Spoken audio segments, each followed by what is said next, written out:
and there are some significant changes which are worth pointing out. Now, of course, one of the biggest visual changes here is the new folder icon. So you can see the folder design here is sort of a porthole view into the folder layer, if you want to look at it that way. But basically, when you open up the folders, they have the same animation, so that may change with time.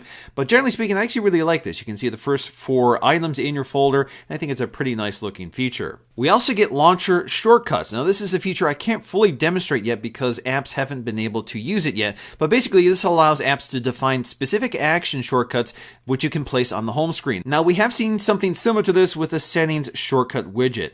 So this allows us to specify specific shortcuts for our settings panel. So if you want to quickly jump to your Bluetooth settings, your display settings, or whatever, you can actually add that right to the home screen. Now, the idea here is that you can do this with other apps. So for example, if you want to send a text message to a specific person all the time, you can actually just add that to the home screen. Another new feature is available under quick settings. So if we go to edit here, you can see we now have the option to add a calculator.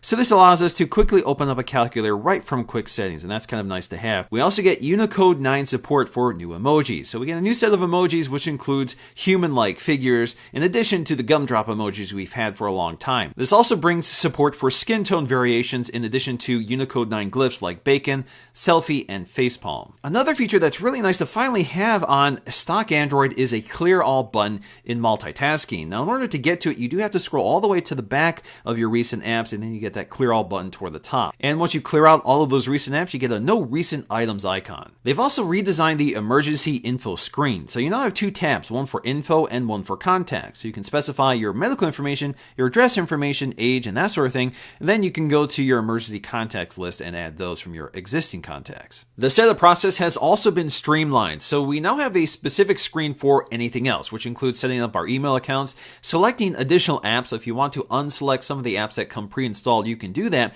You can also set up your Google Now voice recognition. So this is where you stop and do that. And you can also control the lock screen notification. So if you want more privacy, you can set that up right here. And for devices that support it, this version of Android does come with the Vulkan 3D rendering API. This is intended to significantly improve gaming performance over OpenGL. Alright guys, hope you enjoyed this quick look at the second developer preview of Android N. If you guys liked it, please give it a thumbs up and subscribe for future updates. And until then, I'll see you again in the next video.